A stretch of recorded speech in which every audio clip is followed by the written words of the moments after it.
शाह साहब, next question जो है वो मेरा आपसे ये है कि बहुत ही कहने के एक दिलनशीन सा टॉपिक है और एक सैयदज़ादे की ज़ुबान से बहुत सारे लोग जो हैं जो अल्हम्दुलिल्लाह साहिब ईमान हैं वो चार यारों की शान सुनना चाहते हैं। तो चारों यारों की शान बितरतीब आप थोड़ा थोड़ा एक लाइन में एक जुमले में ज़रा बयान फरमा दीजिए। इसमें कोई शक नहीं, वो बहुत अजीम हस्तियाँ हैं माशाअल्लाह, और वो मोहसिन है पूरी उम्मत के। उन्होंने दीन के क्या काम किए और कितनी फतूहात की और क्या उनका निज़ाम था और कितना खुलूस था कि हज़रत फ़ारूक आज़म रज़ियल्लाहु ताला अन्हु के दौर में 27 लाख मुरब्बा मील पर मुसलमानों की हुकूमत थी। माशाअल्लाह। एक एक जुमला आपने कहा, चलें बेतरतीब, वो तो बहुत है हदीसें। जी हाँ। तो हज़रत अबू बकर सिद्दीक़ रज़ियल्लाहु ताला अन्हु के बारे में सरकार ने क्या फरमाया?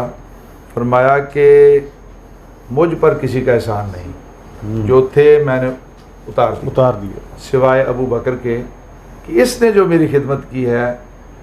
एहसान का लफ्ज़ सरकार तो कह सकते हैं, हम नहीं कहेंगे कि नबी पाक का एहसान सब पर है। हजूर ने ही तो उनको ईमान दिया, लेकिन सरकार का फरमान कि इसके एहसान का बदला क़यामत के दिन अल्लाह ताला अदा करेगा। माशाअल्लाह, ये है शान सिद्दीक़ क्या शान है और क्या बरकतें हैं जिनको सरकार दो आलम सल्लल्लाहु अपने ज़माने अलालत में मुसल्ला इमामत से नवाज रहे हैं। ज़ाहिर उनकी शान बहुत बड़ी। और हज़रत फ़ारूक आज़म रज़ियल्लाहु ताला अन्हु सरकार दो आलम सल्लल्लाहु अलैहि वसल्लम का जुज़वी फ़ज़ाइल बहुत हैं, बहुत ज़्यादा बड़े, हर किसी के अपने अपने फ़ज़ाइल हैं, लेकिन हम एक एक बात सर हमने उसमें लिमिट में रहना अपने टाइम में। तो सरकार का फरमाने वाले मेरे बाद नबी होता तो उमर होता। लौकाना बादी नबीयन लकान उमर बिन खत्ताब। अगर मेरे बाद यानी नबूवत नहीं है, सरकार के बाद कोई नबी नहीं आना, लेकिन उम्र में वो खसलतें वो सिफतें हैं जो नबियों वाली हैं।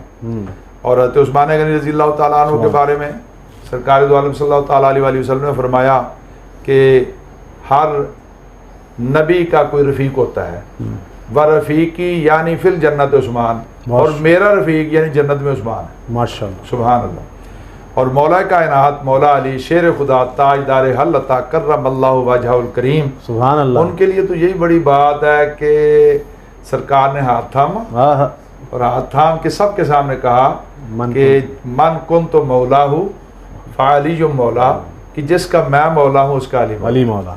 तो अब जो भी मोमिन है वो मौला अली को अपना मौला मानना ही पड़ेगा उनको, वरना ईमान का क्या ईमान को